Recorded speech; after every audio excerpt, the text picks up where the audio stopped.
Why would Sega launch a game they, and Sports Interactive, clearly knew wasn't ready? FM26 released in a broken, unfinished state. Some are calling it a full year beta for FM27. It's been hammered on reviews by both players and media critics alike. The bug form is overflowing, and SI are finally learning how to communicate with their player base. All of this comes after FM25 was delayed twice and eventually cancelled.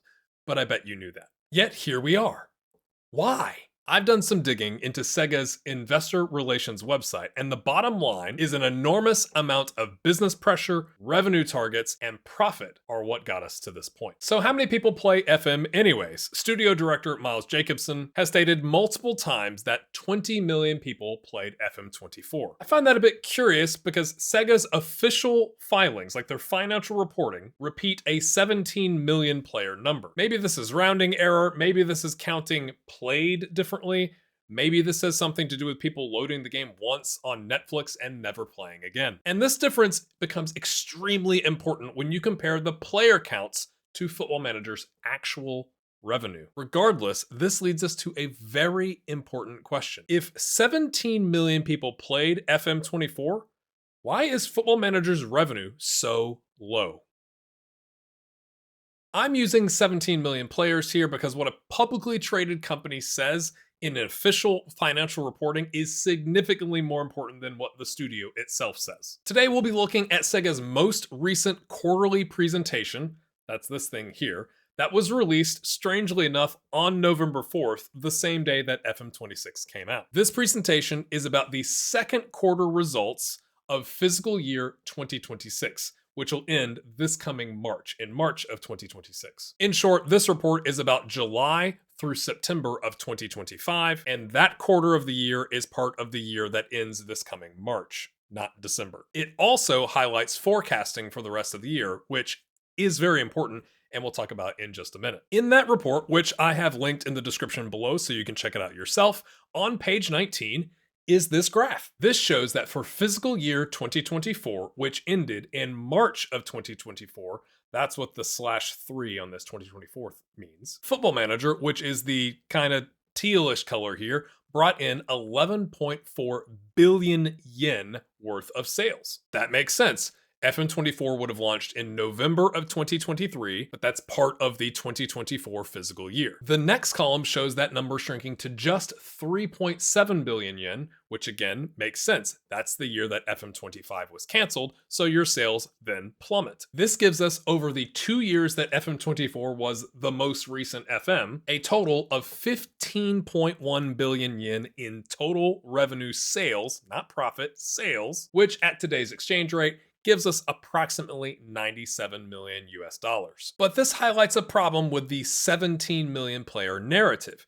If FM24 generated 97 million US dollars in sales and had 17 million players, that means on average, each player only generated $5.71 in revenue. Why is it so low?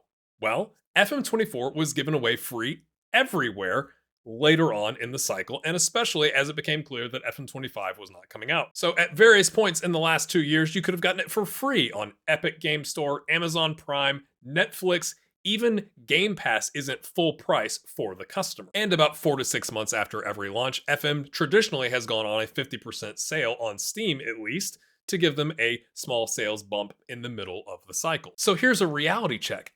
17 million players didn't pay for FM24. The number of paying players, which is the number that Sega really cares about, is much, much smaller. Here's why. If 17 million players paid just $25 for the game, Sega would have made 425 million US dollars, or 66.5 billion Japanese yen. Instead, they got less than a quarter of that at 15.1 billion over the 2 years of FM24. So how many people actually pay? My estimate of paying players is 3 to 5 million. Granted, that's a broad range, But let's look at the math. Remember, Sega reported generating $97 million US in sales in FM24. If you divide that number by 3 million paying players, you come out to an average cost per unit sold of $32.33. Considering the game is usually $50 on pre-order, $60 on full price, you have affiliate programs like I had with Fanatical this year, and there's usually that 50% sale at some point later on in the cycle. I think this number makes sense. But if you want to be aggressive and say, I think there's 5 million people that are paying for FM, the per unit revenue drops to just $19.40 per copy sold. To me, that feels a little low. That would mean, on average, across all paying customers, people are paying less than the 50% Steam sale price that we usually get in March? My gut tells me a majority of buyers buy early, during pre-order, at launch, or even headed into the holiday period, and a much smaller number buy when it is heavily discounted later in the cycle. Of course, we don't know how much Microsoft or Sony are paying to have the game in their stores like on Game Pass, so that can skew the numbers a bit. But here's where things get a little interesting. In February of 2025, Sega announced their third quarter results for fiscal year 2025. That means the period of October to December 2024. They announced in February of 2025. Hopefully you're sticking with me. This is the infamous announcement that came at about 2 a.m. UK time, where it was first publicly said that FM25 was outright canceled. Inside of this announcement, Sega revised their full game unit sales forecast down by 2.45 million units. I've got the two columns that are important highlighted for you. In the first one that says 9,190, that number is in thousands, so that's really 9.19 million units sold. That was from a forecast they put out in that column of May 10th, 2024, saying, hey, we think we're gonna sell of new titles, and FM every year is considered a new title, not recurring sales of an old title. That's what the repeat sales thing is on the row below. We think we're gonna sell 9.19 million copies of games. But when they announced the cancellation of FM25 in the next column to the right of that number, they said they're only going to sell 6.74 million copies of new titles. The difference there is 2.45 million copies of titles, which is suspiciously close to what I think are realistic sales numbers for FM. And it almost perfectly aligns with this post SI put out on November 12th on the forums, stating that a record 2.5 million players thus far across all platforms have played the beta and full release of the game. Of course, they have other titles, and some would be performing better than expectations, some might be performing a little worse than expectations. But when you don't release a game at all, I'd imagine a vast majority of that drop that I have highlighted here is tied to Football Manager.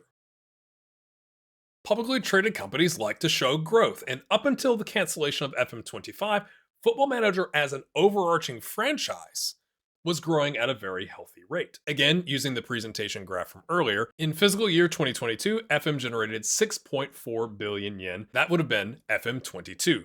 The next year, it grew by 2 billion yen, or 31%, to 8.4 billion. FM24 then grew again an additional 3 billion on top of the 8.4 billion, which is a 36% increase. Then the collapse in revenue because of the loss of FM25 sales, which even if it had just sold equally as well as FM24, which I think it would have done better, is a loss of 7.7 billion yen, or about 41 million US dollars. Also important to note, the numbers at the top of the columns are from these 6 titles, all of the parts of the columns added up, and they're showing a forecasted plan that by the end of this fiscal year, which will end in March of 2026, which FM26 is a part of, they will grow from 117 billion to 137.5 billion yen. Obviously, that's 20.5 billion yen in growth. Question then becomes, how much growth do they need from Football Manager this year? So we kind of have to make some estimates at what we think the new game would grow based on previous sales. So if we go, well, there's a 2 million difference here between FM22 and 23, and a 3 billion difference between FM23 and FM24.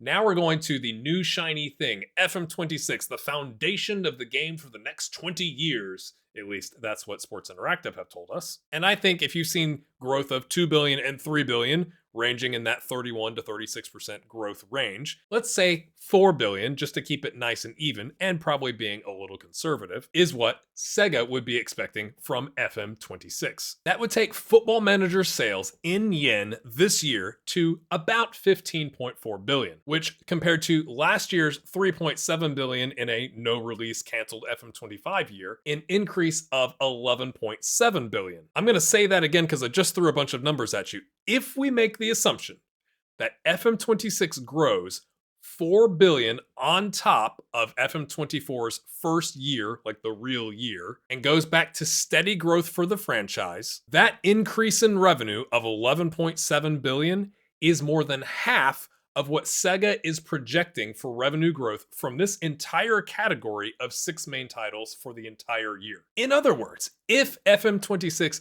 didn't release at all, or was significantly delayed again, which it probably should have been, SEGA would face a giant hole in their revenue forecast, reputational and credibility risk with investors, not customers, and a second consecutive year of missing an on-time Football Manager release. This is enormous financial pressure. Going back to SI's post about how they're going to fix the game moving forward, a record 2.5 million players across all platforms have played the game as of November 12th, which was 8 days after launch. They also highlight how 500,000 players participated in the beta. Miles has mentioned in an interview that they had more than doubled the number of pre-orders compared to FM24. And these numbers matter because they guarantee SEGA revenue before FM26's quality, or lack thereof, was even known. To me, this signals SEGA knew they had guaranteed early revenue, and a lot of it kind of making up for missing the game last year. And they also knew that even if 20% of those pre-orders refunded, they would still get to keep what's left. And that is an enormous sum of money. So they make a business decision and they build a strategy where it becomes launch the game in its broken state, get revenue now, knowing refund rates will be in the minority, use the cash flow to fix the game throughout the year, continuously patching it, and also getting ready for FM27. By March of 2026, add international management, which is a selling point for late buyers and gives you a little bit of boost on that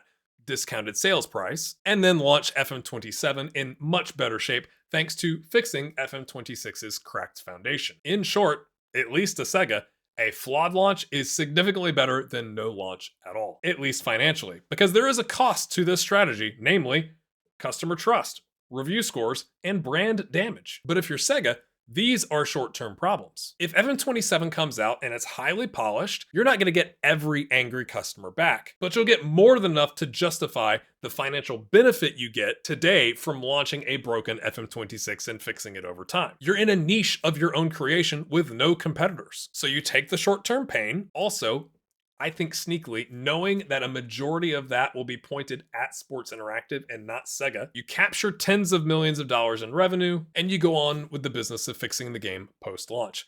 Everybody does it, right? I'm also not saying that Sports Interactive are completely innocent here. They made the choice to switch to Unity, they mismanaged the process, the game launched in a very poor state. They're doing a better job with communicating and telling us what's going on. They're putting out patches, although the one that was supposed to come out the day I'm recording this was delayed by a day because they can't get it right. So SI is not innocent, but I think SEGA played the hand that they were dealt. Our studio made some poor choices. We have to release a game to earn some money. We'll deal with the fallout later. Let's support our stock price. So from SEGA's perspective, launching a broken FM26 was risky, but not launching it would have been catastrophic. I'm curious to hear what you think in the comments below. Was SEGA right to launch FM26 broken, or should they have delayed again, even by a couple of weeks? If you're enjoying content like this, hit the like button, subscribe, leave a comment, and consider supporting me financially. The links to that are all in the description. Thanks. Also, go Ireland. Love you, Troy Parrott.